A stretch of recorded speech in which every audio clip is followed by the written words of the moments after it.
Well, now I think it's important to know how to make a good environment. Right. So Right. tell me, if you had to do it from scratch, what are you doing? How do we create a good environment? Like, I think the fundamentals is how do we make the behaviors that we're trying to do easy, and how do we make the behaviors that we're trying to not do hard? It's the whole idea of playing with friction. Like, I want to create as much friction as possible between me and doing a behavior I'm not supposed to do, and create the least amount of friction between me and a behavior that I'm trying to do. So like, if you say to me right now, I would be the most jacked person on earth, but I just can't stop eating cookies. And I just locked you in a room and I said, you cannot leave this room. You physically cannot leave, and there's not a single cookie in there. I don't care how much you want to eat a cookie. I don't care if you have all the motivation in the world to eat a cookie. You just physically can't do it. Yeah. Right?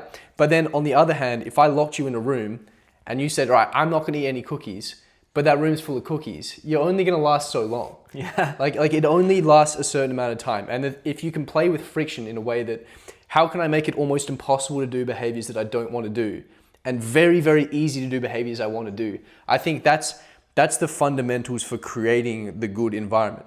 That is what fundamentally makes a good environment. No, I love that idea of you have your goal and then you figure out what behaviors do you need to get to that goal. Yeah. And you just craft the environment that makes those behaviors as easy as possible. Yeah. Like when you lay it out like that, it makes so much sense. Yeah. I mean, it is the case, right?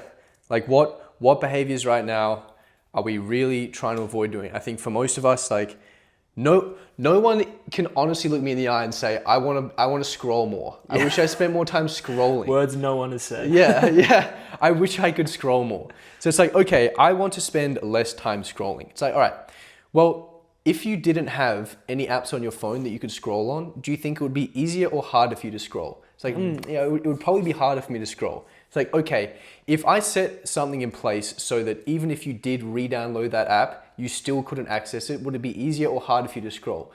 Okay, I guess it would be harder. It's like, how many layers of prevention can I put in place? How many layers of friction can I put in there so it is almost impossible to do these behaviors I don't want to do?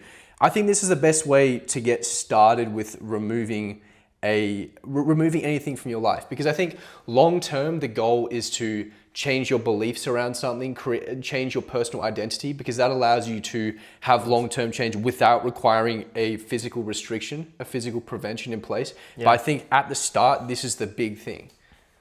Yeah, no, I'd have to agree. And like what comes to mind for me is kind of the next stage of that, I think, which is once you've created a lot of friction from the bad behaviors, have an environment that reminds you of why you want to do these good behaviors in the first place. Like we talk about, there's no such thing as a what that's too big. Like a goal can't be too big. Your why just might not be big enough for the size of the goal. Yep. And so if you can get really clear on your why. I think not a lot of people are clear on why they set the goals that they do. Yep. But once you're clear, if you have reminders in your environment that are telling you, this is why it's important to you. Like this is why you want to do this. Because when you're sitting there with a plate of broccoli, or you see your book and your phone on the bedside table, you're not thinking, oh yeah, that goal that I set 3 months ago that like fulfills me to make progress towards, oh yeah, I'm going to choose the book, I'm going to choose the broccoli. You're not thinking that. No one is. So the more you can have an environment that just reminds you of the why behind everything, I think that's when you can, achieve consistent, or helps you achieve consistency in the long run. Yeah, okay. Because you can chip down at the friction between things. You can slowly get back into bad habits. But I think what makes that even harder is if you're reminded of the why on the other side. Okay, so that kind of links to when I was speaking earlier about the beliefs and the identity you have. I think having the constant reminder of the why sort of reinforces your beliefs, reinforces your identity, and gives you that long-term shift.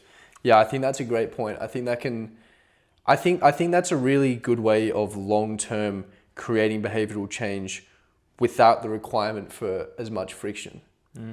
That was a clip from the Modern Monk podcast. If you guys want 30-day early access to the full episodes, if you want to watch them live, and if you want to participate in Q&A calls, after the podcast, then you can do all of that for free at school.com/modernmonk. I'll leave a link in the description below for that. I'll see you there.